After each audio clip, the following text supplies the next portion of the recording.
Hi friends, UK ಪಾರಿಜಾತ ಪಾಕಶಾಲೆಗೆ ನಿಮ್ಮೆಲ್ಲರಿಗೂ ಸ್ವಾಗತ. ಇವತ್ತು ನಾನು ತುಂಬಾ ಮೃದು ಮತ್ತು ರುಚಿಕರವಾಗಿರುವಂತಹ ನೀರು ದೋಸೆನ ಹೇಗೆ ಮಾಡೋದು ಅಂತ ನಾನು ನಿಮಗೆ ತೋರಿಸ್ಕೊಡ್ತೀನಿ. ಇದು ತುಂಬಾ ಈಸಿ ರೆಸಿಪಿ ಅಂತಲೇ ಹೇಳ್ಬೋದು. ಅಡುಗೆ ಮಾಡೋಕ್ಕೆ ಬರದೇ ಇರೋರು ಕೂಡ ಇದನ್ನು ಮಾಡ್ಕೊಂಡು ತಿನ್ಕೋಬೋದು, ಅಷ್ಟೊಂದು ಈಸಿಯಾಗಿರುತ್ತೆ. ಬನ್ನಿ ಹೇಗೆ ಮಾಡೋದು ಅಂತ ನಾನು ನಿಮಗೆ ತೋರಿಸ್ಕೊಡ್ತೀನಿ. ನಾನಿಲ್ಲಿ 1ರಿಂದ 2 ಗ್ಲಾಸಷ್ಟು ನಾನು ಅಕ್ಕಿನ ಹಾಕ್ಕೊತಾ ಇದ್ದೀನಿ. ನೀವು ರೇಷನ್ ಅಕ್ಕಿ ಕೂಡ ಹಾಕೋಬೋದು. ನಾರ್ಮಲ್ ಅಕ್ಕಿ ನೀವು ರೈಸ್ ಮಾಡ್ಕೊತೀರಲ್ವ, ಆ ಅಕ್ಕಿನೂ ಕೂಡ ಹಾಕೋಬೋದು. ನಾನಿಲ್ಲಿ ರೇಷನ್ ಅಕ್ಕಿ ತೊಗೊಂಡಿಲ್ಲ, ನಾರ್ಮಲಾಗಿ ಅನ್ನ ಮಾಡ್ತೀವಲ್ವ ಅದೇ ಅಕ್ಕಿನ ನಾನಿಲ್ಲಿ ಯೂಸ್ ಮಾಡ್ತಾ ಇದ್ದೀನಿ. 1ರಿಂದ 2 ಗ್ಲಾಸಷ್ಟು ನಾನು ಅಕ್ಕಿನ ಹಾಕ್ಕೊತಾ ಇದ್ದೀನಿ. ಇದಿಷ್ಟು ನೀಟಾಗಿ ಎಲ್ಲನೂ ಅಕ್ಕಿನ ತೊಳ್ಕೊಂಡು 1-2 ಸಾರಿ ನಾನು ಇದನ್ನು ವಾಶ್ ಮಾಡ್ಕೊತಾ ಇದ್ದೀನಿ ಅಕ್ಕಿನ. ಈ ನೀರು ದೋಸೆ ತುಂಬ ಈಸಿ ರೆಸಿಪಿ ಅಂತಲೇ ಹೇಳ್ಬೋದು, ಯಾಕಂದರೆ ಬೇಗನೆ ಆಗಿಬಿಡುತ್ತೆ. ನಾನಿಲ್ಲಿ 1-2 ಸಾರಿ ಅಕ್ಕಿನ ಎಲ್ಲನೂ ತೊಳೆದು ಇಟ್ಕೊತಾ ಇದ್ದೀನಿ. ಬೆಳಿಗ್ಗೆ ತಿಂಡಿಗೆ ಇದು ಮಾಡಿದರೆ ತುಂಬ ಚೆನ್ನಾಗಿರುತ್ತೆ, ಎಲ್ಲರೂ ಇಷ್ಟಪಟ್ಕೊಂಡು ತಿಂತಾರೆ. ನಾನು ಇದಿಷ್ಟೇ ಎಲ್ಲನೂ ತೊಳ್ಕೊಂಡು ಇದ್ರ ತುಂಬ ನೀರು ಹಾಕಿ ಒಂದು 5ರಿಂದ 6 ಗಂಟೆವರೆಗೂ ನಾನು ಇದನ್ನು ನೆನೆಯೋಕ್ಕೆ ಬಿಡ್ತೀನಿ. ನೀವು ಬೇಕಾದರೆ ರಾತ್ರಿ ಹೊತ್ತು ಹಾಕಿ ಬೆಳಿಗ್ಗೆ ತಿಂಡಿಗೂ ಮಾಡ್ಕೋಬೋದು. ನೋಡಿ, ಇವಾಗ 5ರಿಂದ 6 ಗಂಟೆ ಆಗಿದೆ. ಅಕ್ಕಿನೂ ಕೂಡ ಎಲ್ಲ ಚೆನ್ನಾಗಿ ನೆಂದಿದೆ. ನಾನು ನೀರು ದೋಸೆಗೆ ಯಾವುದೇ ರೀತಿಯಾದಂಥ ಕಾಯಿ ಹಾಲನ್ನು ಯೂಸ್ ಮಾಡ್ತಾ ಇಲ್ಲ, ಬರೀ ಅಕ್ಕಿನ ಮಾತ್ರ ಯೂಸ್ ಮಾಡಿದ್ದೀನಿ.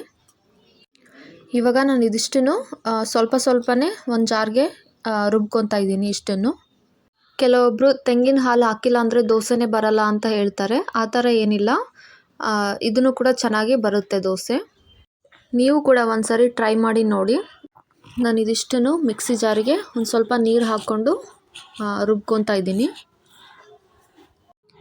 ಇದು ಅಕ್ಕಿನ ತುಂಬ ನುಣ್ಣಗೆ ರುಬ್ಕೋಬೇಕಾಗುತ್ತೆ, ಅಂದಾಗ ಮಾತ್ರ ದೋಸೆ ಚೆನ್ನಾಗಿ ಬರುತ್ತೆ.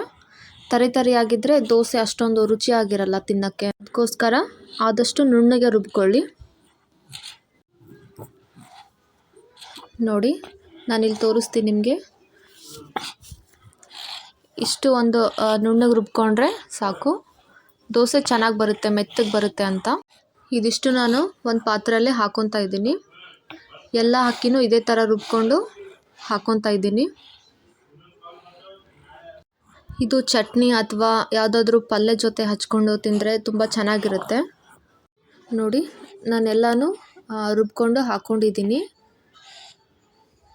ಅದೇ ಮಸಾಲೆ ದೋಸೆ ತಿಂದು ಬೇಜಾರಾದಾಗ ಈ ಥರ ನೀರು ದೋಸೆ ಮಾಡ್ಕೊಂಡು ತಿಂದರೆ ಅದೊಂಥರ ಚೆನ್ನಾಗಿರುತ್ತೆ. ನಾನಿಲ್ಲಿ ದೋಸೆ ಮಾಡೋಕ್ಕೆ ಎಷ್ಟು ಇಟ್ಟಬೇಕೋ ಅಷ್ಟು ನಾನು ಸಪ್ರೇಟಾಗಿ ತೊಗೊಂಡಿದ್ದೀನಿ. ಇದಕ್ಕೆ ನಾನು 1ರಿಂದ 2 ಗ್ಲಾಸಷ್ಟು ನಾನು ನೀರನ್ನು ಹಾಕ್ಕೊತಾ ಇದ್ದೀನಿ. ನೀರು ಜಾಸ್ತಿ ಇದ್ದಷ್ಟು ದೋಸೆ ಚೆನ್ನಾಗಿ ಬರುತ್ತೆ. ನೀರು ದೋಸೆ ಅಂದರೆ ಸ್ವಲ್ಪ ನೀರು ಜಾಸ್ತಿನೇ ಹಾಕ್ಕೋಬೇಕಾಗುತ್ತೆ. ನೋಡಿ, ಇಷ್ಟೊಂದು ತೆಳುವಾಗಿದ್ದರೆ ಸಾಕು. ನಾನು 4 ಜನಕ್ಕಾಗಷ್ಟು 2 ಗ್ಲಾಸಷ್ಟು ಅಕ್ಕಿನ ಹಾಕಿ ತೋರಿಸಿದ್ದೀನಿ. ನೀವು ಬೇಕಾದರೆ ಜಾಸ್ತಿ ಅಥವಾ ಕಡಿಮೆ ಕ್ವಾಂಟಿಟಿ ಕೂಡ ಹಾಕೋಬೋದು. ನಾನಿವಾಗ ದೋಸೆ ಹಾಕ್ತಾಯಿದ್ದೀನಿ. ನಿಮ್ಮ ಹತ್ರ ಯಾವುದಾದ್ರೂ ಕೆಬ್ಬಣ ಹಂಚು ಅಥವಾ ದೋಸೆ ತವ ಇದ್ರೂ ಹಾಕೋಬೋದು. ಈ ಥರ ಹಾಕ್ಕೊಳ್ಳಿ ದೋಸೆನ. ತುಂಬಾ ಸಾಫ್ಟಾಗಿ ಬರುತ್ತೆ ದೋಸೆ. ಎಲ್ರಿಗೂ ಇಷ್ಟ ಆಗುವಂಥ ದೋಸೆ ಅಂದರೆ ನೀರು ದೋಸೆನೇ ಅಂತಲೇ ಹೇಳ್ಬೋದು. ನಾನು ಇದ್ರ ಮೇಲೆ ಒಂದು ಸ್ವಲ್ಪ ಎಣ್ಣೆನ ಹಾಕ್ಕೊತಾ ಇದ್ದೀನಿ. 1-2 ನಿಮಿಷದವರೆಗೂ ಇದನ್ನು ಮುಚ್ಚಿಟ್ರೆ ಚೆನ್ನಾಗಿ ಬೇಯುತ್ತೆ. ನೋಡಿ ಎಷ್ಟು ಚೆನ್ನಾಗಿ ಬಂದಿದೆ ಅಂತ. ಸಾಫ್ಟ್ ಆ್ಯಂಡ್ ಟೇಸ್ಟಿ ಅಂತಲೇ ಹೇಳ್ಬೋದು. ಹಾಗೆ ರುಚಿ ಕೂಡ ತುಂಬಾ ಚೆನ್ನಾಗಿರುತ್ತೆ. ನೋಡಿದರೆ ತಿನ್ಬೇಕು ಅನಿಸ್ತಾ ಇದೆ ಅಲ್ವಾ? ಹಾಗಾದರೆ ಇವತ್ತೇ ಟ್ರೈ ಮಾಡಿ. ಎಲ್ಲ ದೋಸೆನೂ ನಾನು ಇದೇ ಥರನೇ ಹಾಕಿ ಇಟ್ಕೊತಾ ಇದ್ದೀನಿ. ಈ ನೀರು ದೋಸೆನ ಹೊರ್ಗಡೆ ತಿನ್ನೋದಕ್ಕಿಂತ ಮನೆಯಲ್ಲೇ ಮಾಡಿಕೊಂಡು ತಿನ್ಬೋದು, ಅಷ್ಟೊಂದು ಚೆನ್ನಾಗಿ ಬರುತ್ತೆ. ಟೇಸ್ಟು ಕೂಡ ತುಂಬ ಚೆನ್ನಾಗಿರುತ್ತೆ. ನೋಡ್ತಾ ಇದ್ದೀರಲ್ವ ಎಷ್ಟು ಚೆನ್ನಾಗಿ ಬಂದಿದೆ ಅಂತ. ನಾನಿಲ್ಲಿ ತೋರಿಸ್ತೀನಿ ನೋಡಿ ನಿಮಗೆ, ಎಷ್ಟೊಂದು ಸಾಫ್ಟಾಗಿ ಬಂದಿದೆ ನೋಡಿ.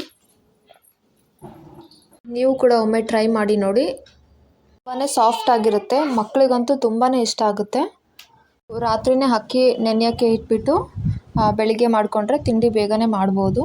ನೋಡಿದ್ರಲ್ವ ಎಷ್ಟು ಸಾಫ್ಟಾಗಿ ಬಂದಿದೆ ಅಂತ. ಇದು ಚಟ್ನಿ ಅಥವಾ ಯಾವುದಾದ್ರೂ ಪಲ್ಯ ಜೊತೆ ಹಚ್ಕೊಂಡು ತಿಂದರೆ ತುಂಬ ರುಚಿಯಾಗಿರುತ್ತೆ. ನೀವು ಒಂದ್ಸರಿ ಟ್ರೈ ಮಾಡಿ. ವಿಡಿಯೋ ನಿಮಗೆ ಇಷ್ಟ ಆದರೆ ಲೈಕ್ ಮಾಡಿ, ಶೇರ್ ಮಾಡಿ, ಸಬ್ಸ್ಕ್ರೈಬ್ ಮಾಡಿ. ಈ ವಿಡಿಯೋ ನೋಡಿದ್ದಕ್ಕಾಗಿ ಎಲ್ಲರಿಗೂ ಧನ್ಯವಾದಗಳು.